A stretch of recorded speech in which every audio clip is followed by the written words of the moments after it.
سبحانك لا علم لنا إلا ما علمتنا إنك أنت العليم الحكيم ولا حول ولا قوة إلا بالله العلي العظيم. Amma ba'd. Okay, Alhamdulillah kita dapat jumpa pada malam ni walaupun ada sedikit ujian. Saya 3 kali try masuk tapi tengok macam server. Kata ni problem server tu yang tak give up lah. Okay. Specialist yang jaga engagement media tak masuk lagi hari ni. Oh. Rose. Oh, okey.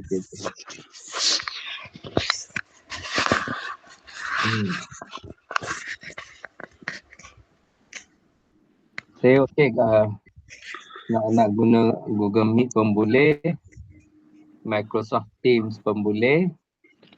Okey je, yang mana memudahkan kita. Okey. Okey, kita tengok muka surat 84. Muka surat 84. Hadis 402. Kepada Imam Bukhari rahimahullah ta'ala Haddatsana Abu Ma'mar Haddatsana Abdul Warith an Yazid qalat Mu'adzah sami'tu Hisham bin Amir al-Ansari ibnu Ammi Anas bin Malik wa kana qutila abuhu yawma Uhud annahu sami'a Rasulullah sallallahu alaihi wasallam qala la yahillu li muslimin an yusarima musliman fawqa thalathin fa innahuma nakibani anil haqqi ma dama ala siramihima wa inna awwaluhuma fai'a yakunu kafaratan anhu sabaquhu bil fai' wa in mata ala siramihima lam yadkhulal jannata jami'an abada wa in sallama alaihi fa'aba an yaqbala taslimahu wa salamahu radda alaihi al-malak wa radda ala al-akhari asy-syaitan. Okey. Daripada Yazid, dia telah berkata. Cuma saya pun tak pasti kat sini Yazid mana ni. Dia ada Yazid bin Muawiyah, macam-macam Yazid kan. Dia telah berkata Mu'adzah kepada bapa saudara aku telah mendengar Hisham ibn Amir al-Ansari anak kepada bapa saudaranya Anas bin Malik. Dia Arab ni dia memang ayat dia macam tu. Ibnu Ammi tu anak kepada bapa saudara. Kalau bahasa kita kan senang, sepupu. Betul tak? Anak kepada bapa saudara. Biasanya cuma beza ada Arab ni, Ammi ni bapa saudara sebelah bapa. Kalau bapa saudara sebelah ibu, khal. Khal. Ataupun khalah kalau mak saudara. Jadi kalau dia kata Ibnu Ammi, maknanya anak kepada bapa saudara. Ataupun kita kata sepupu. Begitu juga kalau dia kata Ibnu Akhi, anak kepada saudara lelaki aku. Bahasa kita senang, anak saudara. Kan bahasa Arab, Ibnu Akhi, anak saudara lelaki. Okey. Jadi anak kepada ataupun sepupu Anas bin Malik dan ayahnya terbunuh pada peperangan Uhud. Ni nak cerita detail lah siapa dia tu. Hisham bin Amir al-Ashari tu. Dia telah mendengar Nabi SAW bersabda, tidak halal bagi seorang Muslim untuk dia memutuskan hubungan atau tidak bertegur sapa sesama Muslim lebih daripada 3 hari. Ni kita dah jumpa beberapa hadis larangan tidak bertegur sapa lebih daripada 3 hari. Kerana sesungguhnya kedua-dua mereka itu, orang yang tak nak bertegur sapa ni dua-dua pihak lah. Sesungguhnya kedua-dua mereka itu berada dalam keadaan jauh daripada kebenaran. Jauh daripada kebenaran. Selama mana mereka tidak bertegur sapa. Dan sesungguhnya yang lebih awal daripada keduanya apabila kembali bertegur sapa, maka kafarahnya adalah dia mendahuluinya dengan bertegur sapa.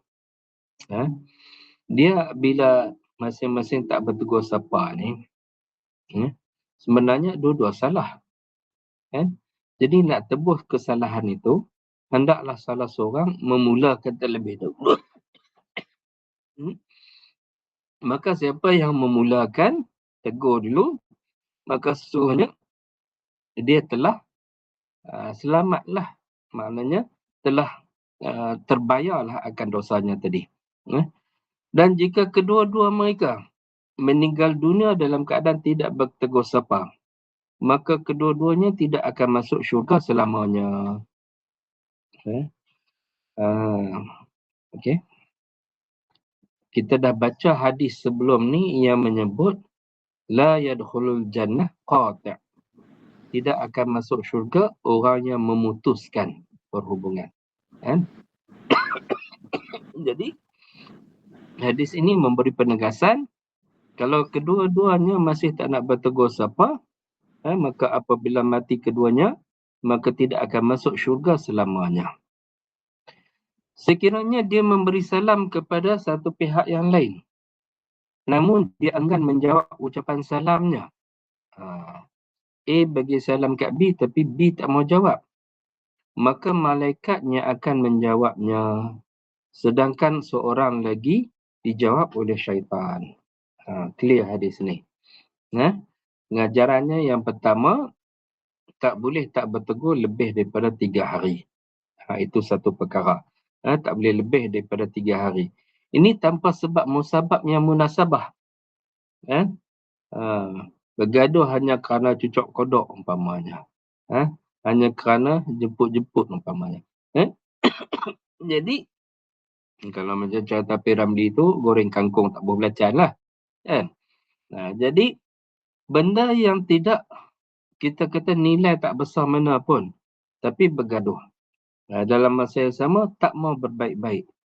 Maka, yang pertama, tidak boleh lebih daripada 3 hari. Yang kedua, siapa mula tegur dulu, maka terlepaslah baginya dosa. Kerana dia memulakan balik, maka kafarah atau sebagai ganti denda itu tadi selesai bagi dia.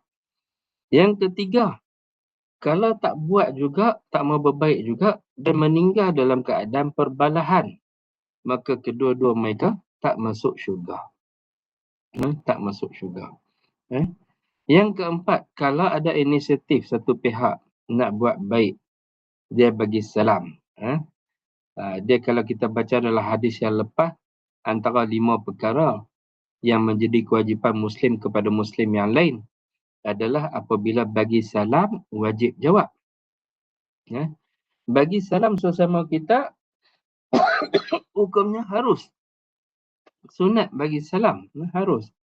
Tetapi bila mana kita diberi salam, wajib kita jawab. Sama ada yang seumpama dengannya ataupun yang lebih baik daripada tu. Kalau orang bagi Assalamualaikum, kita pun jawab sama ada salam, Waalaikumsalam, atau yang lebih baik pada tu, Waalaikumsalam warahmatullah. Ataupun nak sambung lagi, Wabarakatuh. Atau nak sambung lagi, Wa maghfiratu wa ridwanu, sebagainya lagi lah. Boleh. Jadi sunat untuk kita jawab dengan salam yang seumpamanya, ataupun yang lebih baik daripada tu. Okay. Cuma, kalau tak jawab, maka syaitan lah yang akan jawab bagi dia. Orang yang tadilah. Okay. So hadis ni nampak simple tetapi memberi pengajaran yang sangat besar. Tak bertegur sapa tu bukan sekadar biasa-biasa.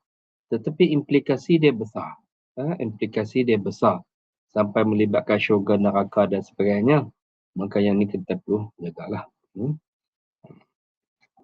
Tapi kalau kita dah tak boleh pi dengan orang tu, kita tahu perangai dia, mengadu dombanya, selalu menyakitkan hati kita dan sebagainya, that's it. That's it. Kita pun berlepas dirilah, tak apalah. Bukan kita gaduh ni, tak. Tapi kita, tak apalah. Biarlah dia dengan cara dia. Sebab tu dalam satu hadis, Nabi SAW, Nabi minta dengan Allah. Minta perlindungan. Nabi minta perlindungan dengan Allah daripada dua benda. Satu, Nabi minta perlindungan daripada ketentuan yang buruk. Qada yang buruk, ketentuan yang buruk, takdir yang buruk. So Nabi minta. Janganlah kita ditimpa dengan takdir-takdir yang buruk. Boleh berubah kan? Boleh. Dengan cara kita banyakkan doa, dengan cara kita ziarah orang, dengan cara kita jaga perhubungan, dengan cara kita banyakkan sedekah. Ini semua amalan-amalan yang boleh menolak takdir-takdir yang buruk. Kecuali mati tak boleh lah. Takdir buruk macam aksiden ke, jatuh tangga ke. Benda-benda yang macam tu. Dan yang kedua yang Nabi minta supaya dipelihara oleh Allah Subhanahu Wa Taala adalah ejekan daripada musuh tak kala mana kita ditimpa musibah. Apabila kita ditimpa musibah, kita ditimpa dengan satu-satu ujian, siapa yang akan sorak? Kawan yang baik, saudara yang baik, dia akan datang, dia akan doa, dia akan bantu kita. Tapi orang yang buruk, dia akan sebarkan. Ni fulan bin fulan dah ditimpa musibah. Dia pula tumpang gelak pula lagi. Dia jadikan musibah yang kita terima tu, dia jadikan sebagai bahan lucu. Dia pula tumpang seronok. Jadi Nabi doa supaya tak berlaku perkara-perkara yang macam ni. Sebab barangkali apabila satu-satu musibah jadi kat kita, kita boleh sabar. Tetapi bila datangnya orang yang tak baik, dia pula mentertawakan kita, dia pula mengejek kita, dia pula menambah lagi musibah pada kita, jadi kita hilang sabar kat situ. Okey? Jadi kita minta supaya dijauhkan dua perkara ni.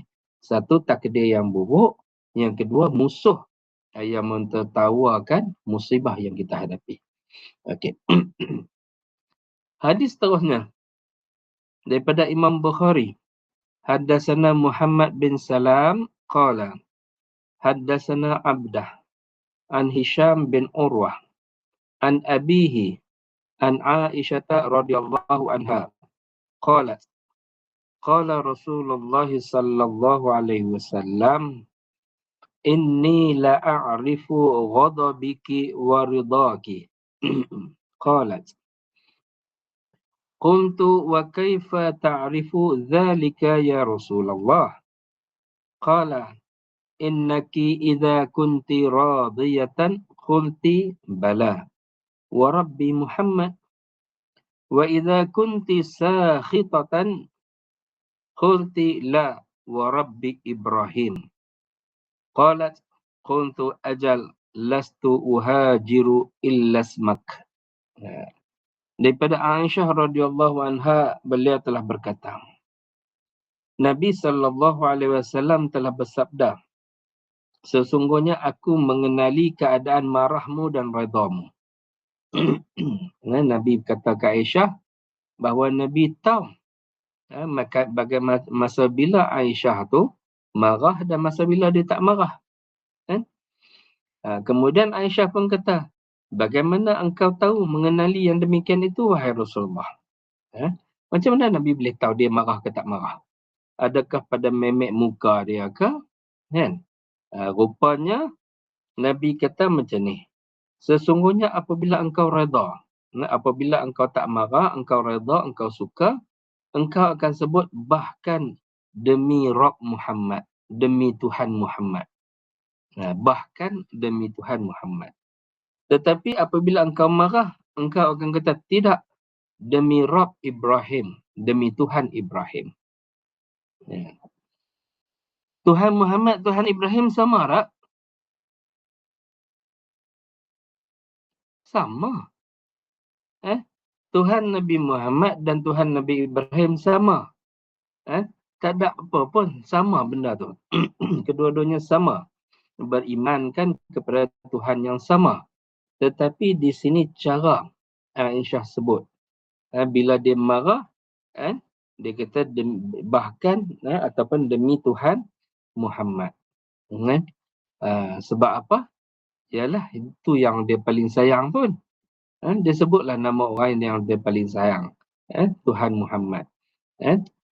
Tetapi bukan bermakna dia tak sayangkan Nabi Ibrahim. Tak.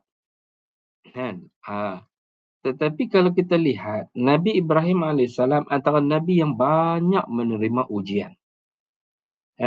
Dari sudut sejarahnya banyak diterima ujian. Contohnya apa?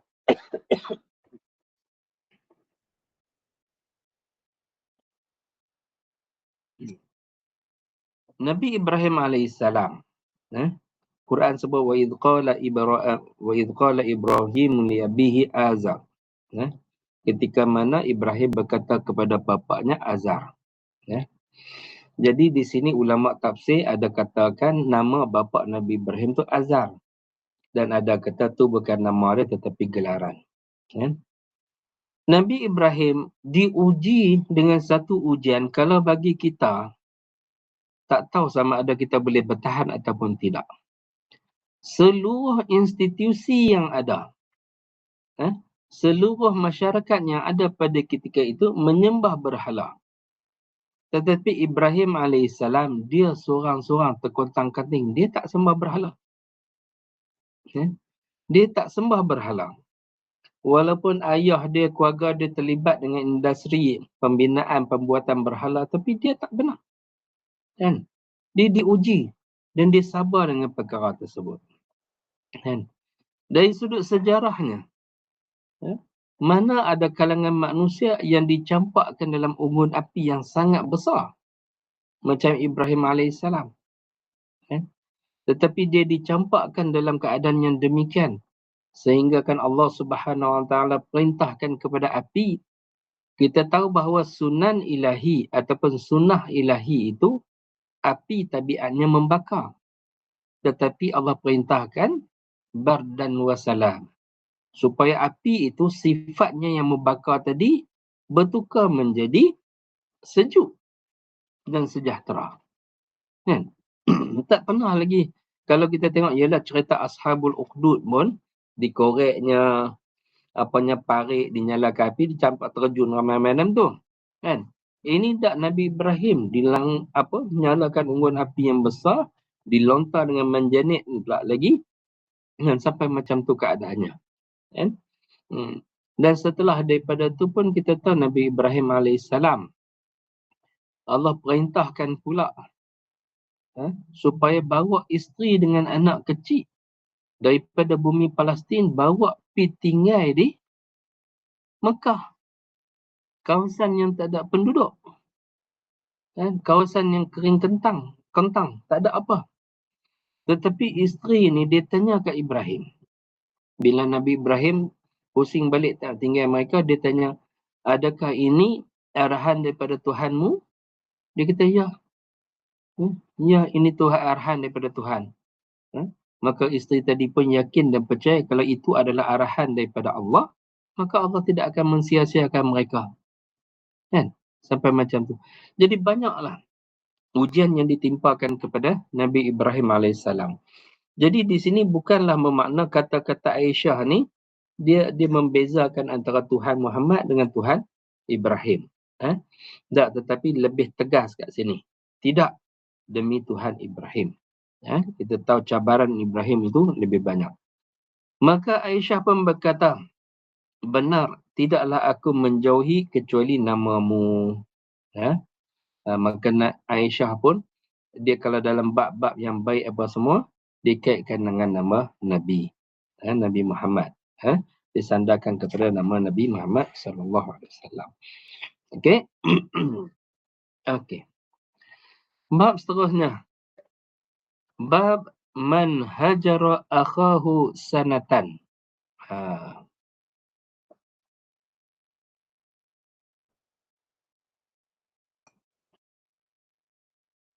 Bab yang menyatakan orang yang memboikot akan saudaranya selama sanatan, setahun.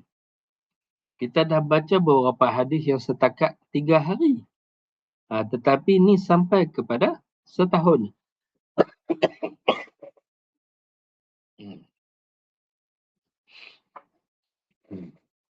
Dia kalau kita tengok Arab Jahiliah, dia bergaduh sama-sama kabilah.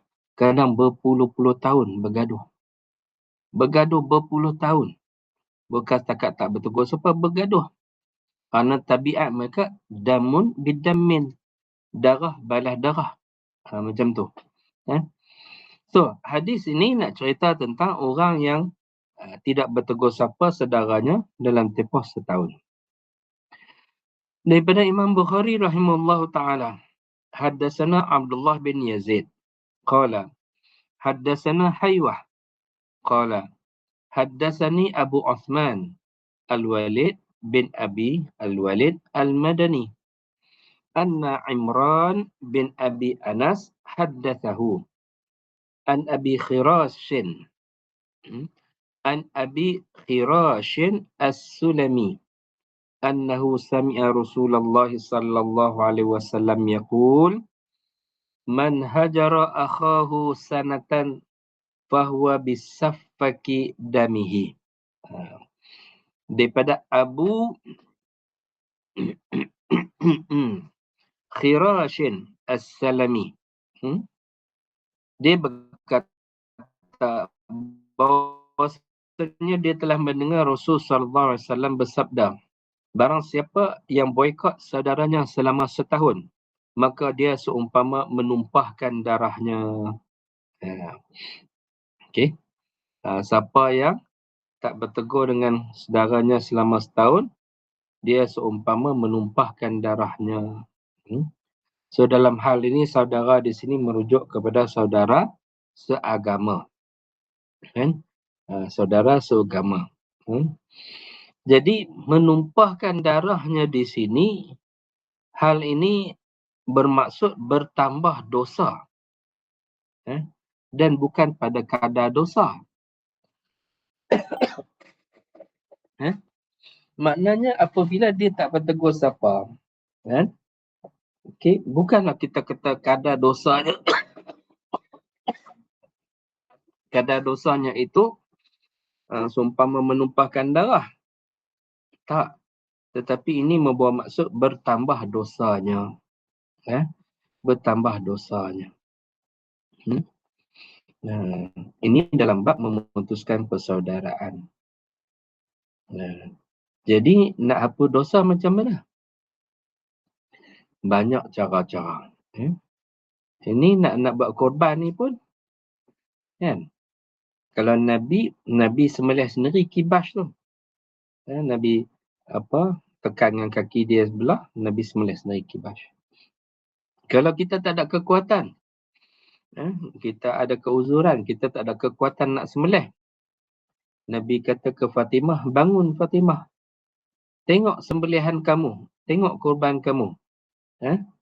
Saksikan korban kamu kerana setiap darah yang menitik itu daripada haiwan korban itu, dia menghapuskan dosa kamu. Kan? Jadi pergi tengok darah, nitik darah keluar itu pun dia menghapuskan dosa. Okey. Okey. Tetapi tidaklah menghapuskan dosa-dosa besar. Macam ni. Setahun tak kawan dengan orang, lepas tu tak apalah. Sembelih seekor kambing. Dah dia tak jadi macam tu. Kan? Tetapi dalam bab dosa-dosa besar, dia kena hubungkan balik perhubungan tadi. Okey. Kemudian daripada Imam Bukhari rahimahullah ta'ala. Haddasana Ibnu Abi Maryam. Qala.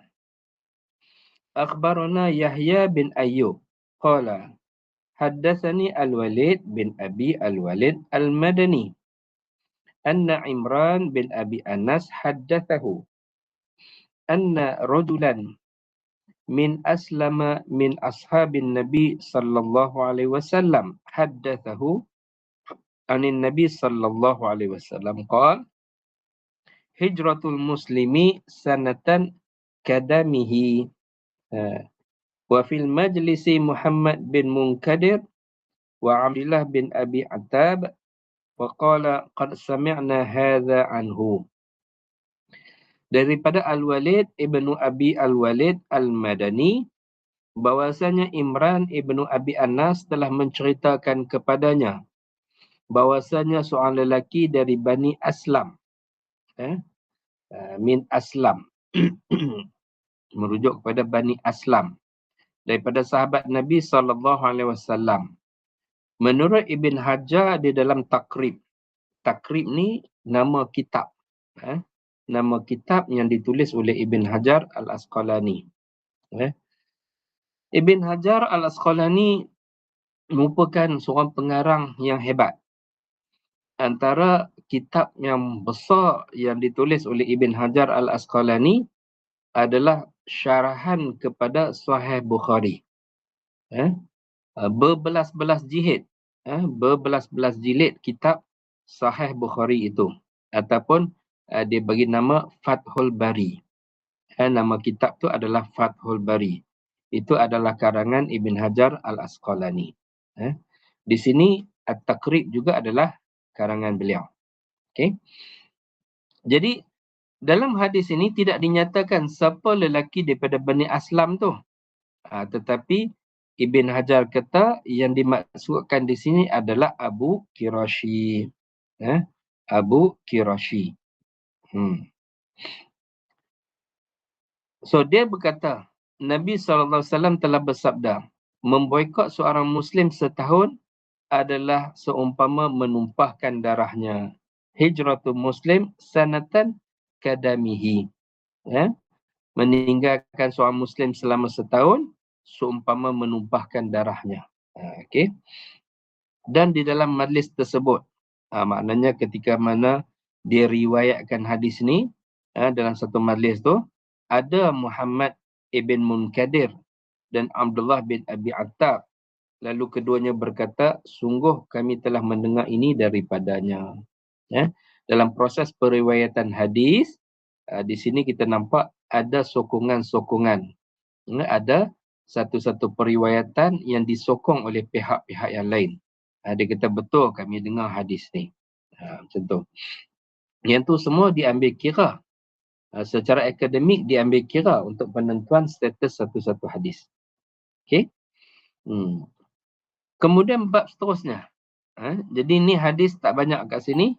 Cuma hadis ini nak ceritakan tentang dosa meninggalkan saudara yang lain selama setahun. Kita boikot orang, kita tak tegur orang, tak berkawan dengan orang sampai setahun. Kalau nak baca detail lagi dalam kitab Aunul Ma'bud ada dihuraikan lagi tentang hadis.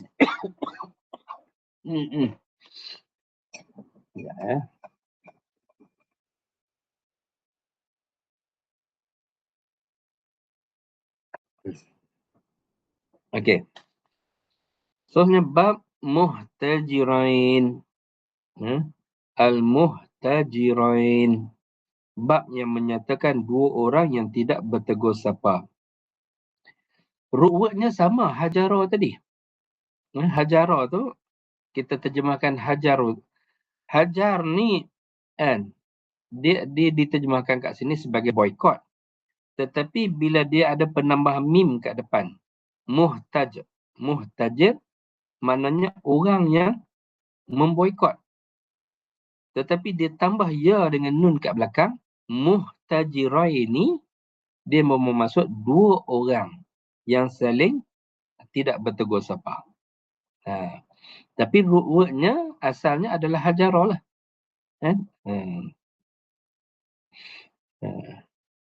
Di bahasa Arab ni kita tahu root word, kita boleh Tambah-tambah.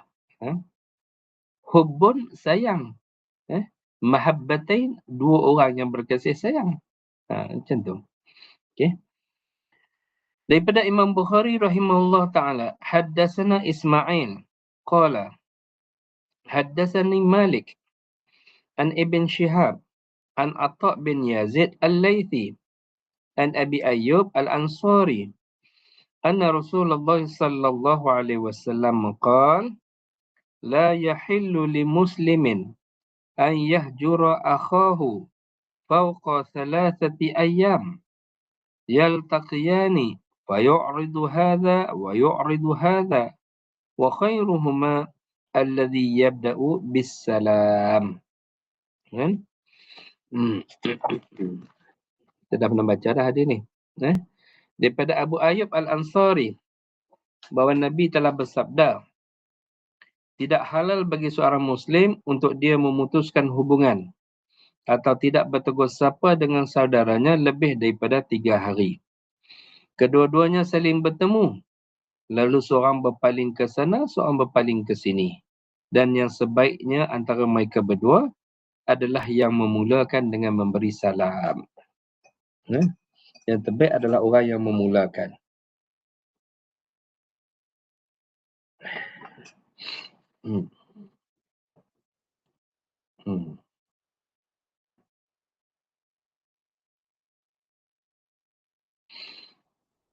Okay. Hadis yang kat bawah tu pun lebih kurang dengan hadis yang kita dah baca sebelum ni. Daripada Hisham ibn Amir radhiyallahu anhu, dia telah berkata, aku telah mendengar Rasulullah SAW bersabda, tidak halal bagi seorang Muslim untuk dia tidak bertegur sapa dengan Muslim yang lain lebih daripada 3 malam. Maka sesungguhnya kedua-duanya selama tidak bertegur sapa lebih daripada 3 malam, maka sungguh kedua-duanya itu dalam keadaan jauh dari kebenaran selama mana terputus hubungan mereka. Dan sesungguhnya yang lebih awal daripada keduanya kembali menyambung hubungan, maka kafarah atas dosa baginya adalah dia mendahuluinya dengan bertegur sapa. Dan sekiranya kedua-dua mereka mati dalam keadaan tidak bertegur sapa, maka kedua-duanya sekali tidak akan masuk ke dalam syurga. Lebih kurang hadis kita baca tadi. Bila kita kata jauh dari kebenaran, maknanya dia jauh daripada rahmat Allah. Dia jauh daripada rahmat Allah, kasih sayang Allah.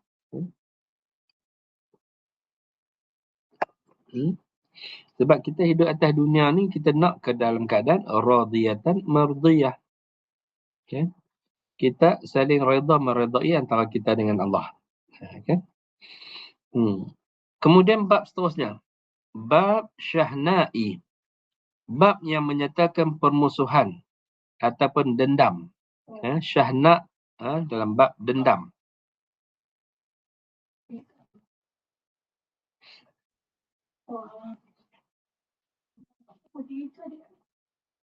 Okay. Daripada Imam Bukhari rahimahullahu ta'ala. Haddatsana Muhammad bin Salam. Qala. Haddatsana Abdah. Qala. Haddatsana Muhammad bin Amr. Qala. Haddatsana Abu Salamah. An Abi Hurairah radhiyallahu anhu qala. Qala Rasulullah sallallahu alaihi wasallam. La tabaghadu. Wa la tahasadu. Wa kunu ibadallahi ikhwana. Daripada Abu Hurairah. Abu Hurairah radhiyallahu anhu ni seorang sahabat Nabi yang mana nama dia banyak. Ada riwayat kata 30, ada kata 10 dan sebagainya. Tetapi yang masyhur kalangan ulama hadis adalah Abdul Rahman bin Sakhar Ad-Dawsi. Dia berasal daripada Yaman. Dia orang Yaman. Dan Abu Hurairah ni nama dia tadi itulah. Tetapi Abu Hurairah tu adalah gelarannya. Ada 2 versi sebab apa dia digelar Abu Hurairah. Abu Hurairah bapa kucing. Yang pertama, dia suka letak anak kucing dalam ni, dalam jubah dia, dalam lengan jubah. Di mana bawa. Yang kedua ada yang kata dia ni jubah Raja Gembala Kambing. Jadi sambil dia gembala kambing tu, dia ada satu anak kucing yang dia sayang. Malam hari dia letak atas dahan pokok tu, siang hari dia bawa turun, dia letak dalam tangan dia. Ada juga yang kata masa jahiliah nama dia Abdul Syam, hamba matahari. Nabi tukar nama dia. Cuma nak beritahu, Abu Hurairah ni seorang sahabat Nabi yang warak, yang baik, yang warak, kuat ibadah.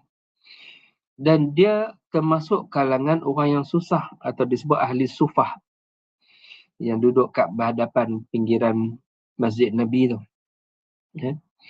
Dan kerja dia tunggu Nabi, dengar Nabi cakap, hafal Nabi. Hafal hadis-hadis Nabi.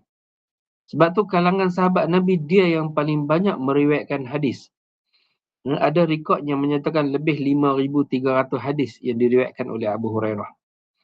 Dan ada rekod yang menyatakan terdapat lebih kurang 800 orang sahabat dengan tabi'in yang dengar dan ambil hadis daripada Abu Hurairah.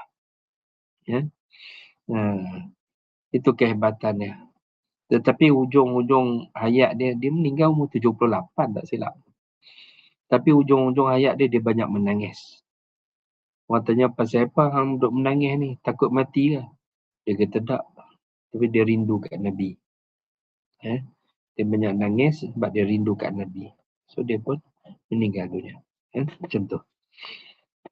Jadi Abu Hurairah kata, daripada Nabi SAW, baginda telah bersabda, janganlah kalian saling benci-membenci dan janganlah saling hasad berdengki dan jadilah kalian sebagai hamba-hamba Allah yang bersaudara.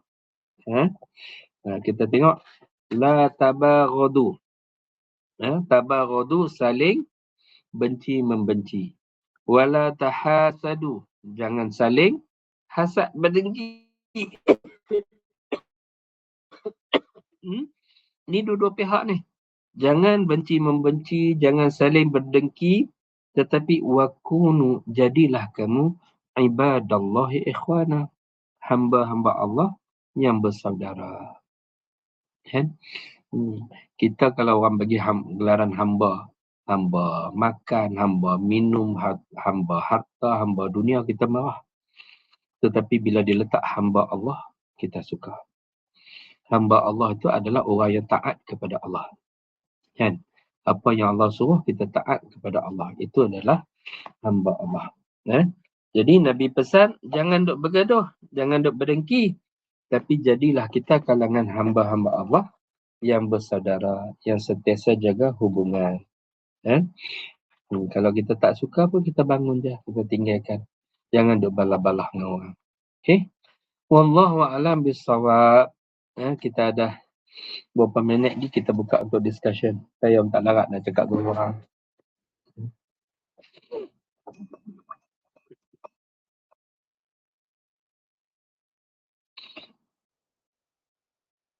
Kan semua lena.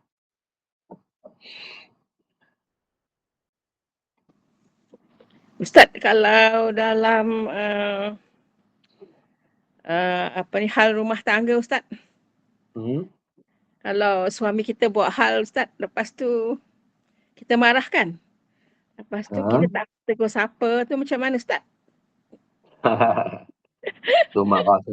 Tu marah sayang lain. Dia tak, itu tak bertegur siapa pun, tak sampai 3 hari. Biasanya malam ni gaduh, esok elok dah. Macam tu je. Yalah Ustaz, tapi kadang-kadang dah sampai dah cerai berai semua, Ustaz. Sampai dah ke tahap itu macam tu. Macam mana kita nak, susahlah Ustaz nak berbaik-baik semula lah kan. Sungguh dia kadang benda-benda ni, sebab tu dalam Islam ada solution yang dia panggil sulh. Sulh. Sulh ni biasanya bila kita tak boleh nak pergi antara dua pihak, ambil pihak ketiga. Tapi pihak ketiga ni pihak yang jaga amanah. Pihak amanah. Sebab tu dalam hal melibatkan kekeluargaan, Jangan sama sekali kita pergi cari musuh belah dia atau musuh belah kita. Kerana biasanya mereka itu tidak ada amanah. Kita cerita kat dia nak ringankan bebanan kita, dia pergi cerita habis kat orang. Zaman sekarang ni dia pergi viral satu Melaya tahu sebenarnya hal. So dalam hal ni kita kena cari pihak yang ketiga. Supaya dapat membina balik hubungan ini. Dia ada tak zaman Nabi, isteri pergi mengadu kat Nabi, panggil suami dia? Ada? Cerita Abu Sufyan yang kedekut, memang kedekut habis. Isteri dia pergi mengadu kat Nabi. Abu Sufyan tu kedekut. Tapi, apa? Solutionnya tak apa, Nabi kata, yang dalam poket Abu Sufyan tu, kalau nak ambil ikut pada kadar yang cukup bagi kamu dan anak. Itu solusi dia. Okey, wallahu a'lam.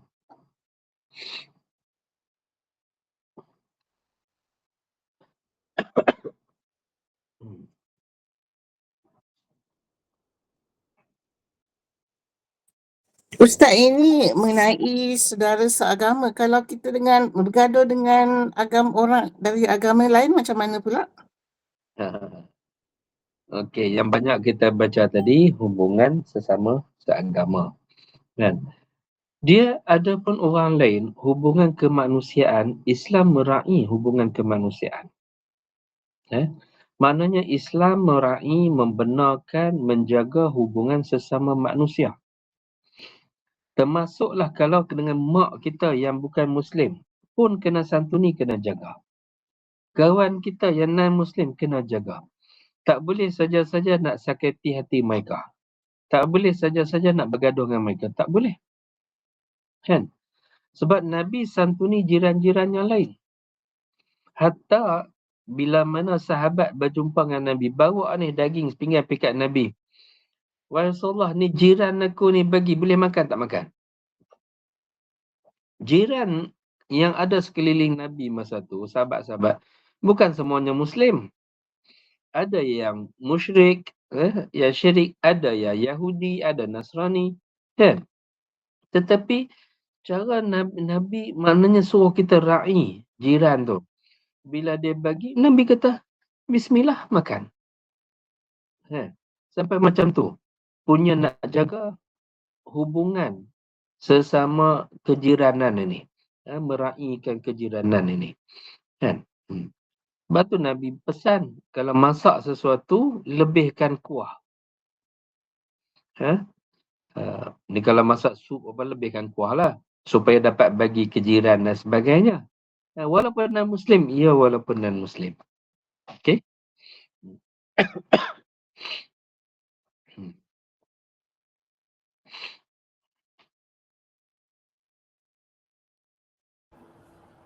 Ustaz, kalau dua orang berbalah, tapi dia orang bersalam-salam dalam WhatsApp group lah katanya. Sebagai satu cover sajalah. Itu acceptable ke tidak? Yang tu kita kata istafti nafsak. Arab kata ambil fatwa daripada diri kamu. Melayu kata tepuk dada tanya iman. Maksud dia apa macam tu? Yelah, kalau dia sekadar nak cover macam tu tetapi dia nak jaga hubungan, tak apa. Tetapi kalau dia sekadar macam tu, masa yang sama dia masih membenci, saling membenci, tak boleh lah. Tetapi tak apalah, mulalah dulu dengan WhatsApp, lepas tu dia okey lah kot sikit-sikit. Okey? Ustaz, maaf, balik pada yang apa ni, suami isteri cerai berai tu, dia ada tak kawan lagi lah kan katakan. Jadi dua-dua tak masuk surga tu Ustaz. Sebab itu Islam jadikan penyelesaian talak itu sebagai salah satu penyelesaian. Supaya masing-masing selamat daripada neraka. Kan? Jadi supaya tak berperang berterusan macam tu, jadi ambil jalan tengah penyelesaian, jangan talak. Kan? Kalau nak kata Nabi SAW, kan, pernah tak Nabi kecil hati dengan isteri? Pernah. Dalam surah Tahrim, Allah tegur Nabi, lima tuharrimu ma ahallallahu lak. Kenapa kamu haramkan apa yang Allah halalkan bagi kamu? Kan? Itu cerita Nabi kecil hati dengan isteri-isteri dah. Sebabnya Nabi pada satu petang ketika Nabi bersama dengan Maryah Al-Qibtiyah, kan, sepatutnya pada waktu itu giliran isteri yang lain di tempat yang lain, tetapi Nabi berada bersama Maryah Al-Qibtiyah. Dan benda ni sampai kepada isteri Nabi yang lain, menyebabkan timbul gosip kalangan mereka. Kan? Ada dua versi lah. Ada kata di rumah Maryah tu Nabi makan madu, ada yang kata Nabi makan sejenis minuman apa tau. Tapi sampai kepada isteri-isteri yang lain, duk buat gosip. Oh, bau busuk lah Nabi makan ni lah apa. Macam tu. Kan? Sampai Nabi bila sampai berita tu, Nabi rasa terkilan. Sehingga Nabi haramkan bagi dirinya lepas daripada tu untuk minum yang minuman tadi tu. Dan Allah turunkan ayat tu, kenapa kamu haramkan sesuatu yang aku halalkan bagi kamu? Kan? Adakah kerana nak cari keredaan isteri dan sebagainya? Kan? Jadi benda ni kita nak kata dia adalah fitrah manusia. Kan? Fitrah manusia. Ada kalanya Nabi pun sampai terkilan macam tu. Menunjukkan bahawa ini adalah tabiat ataupun fitrah yang ada pada manusia. Kita tak boleh nak kata apa, tak ada yang perfect pun. Kan? Sampai macam tu. Wallahu a'lam.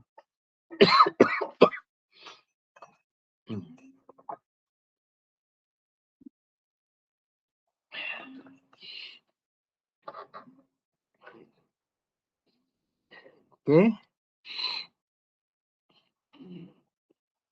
Ada lagi? Tak ada, cukup lah. Saya nak tidur lah.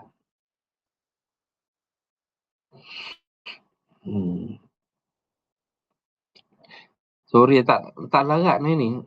Demam daripada hari Jumaat. Tapi pergi office kat ni. Meeting back to back terpaksa kat. Meeting dengan union lah. Tu yang lama kena pergi kat. Okey. So kalau tak ada apa kita tangguh dulu nah. Okey. Allahumma salli wa sallim ala abdika nabiyyika sultan nabi ummi wa ala alihi ajma'in. Alhamdulillah bil alamin wassalatu wassalamu ala sayyidil mursalin wa ala alihi ajma'in. Allahumma ij'al jam'ana hadza jam'an marhuma wa tafarruqana min ba'dihi tafarruqan ma'suma wa la taj'al fina wa la ma'ana syaqi wa la mahruma. Allahumma jamilna bil afiyati was salamah wa haqqina bit taqwa wal istiqamah wa a'izna min mujibatin nadamah fil hal wal ma'al innaka sami'ul du'a.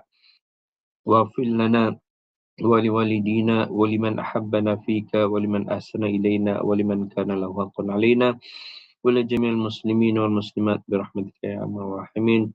Ya Allah, dan kami permudahkan segala urusan bagi kami.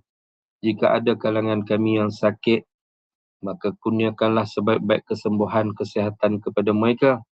Jika ada kalangan kami yang ditimpa musibah, maka angkatlah musibah tersebut dan kurniakanlah sebagai gantian yang terbaik bagi mereka. Rabbana zalamna anfusana wa illam taghfir lana wa tarhamna lanakunanna minal khasirin. Rabbana atina fid dunya hasanah wa fil akhirati hasanah wa qina azabannar. Wa sallallahu ala Muhammad wa ala alihi wasallam. Alhamdulillah. Taqabbalallah.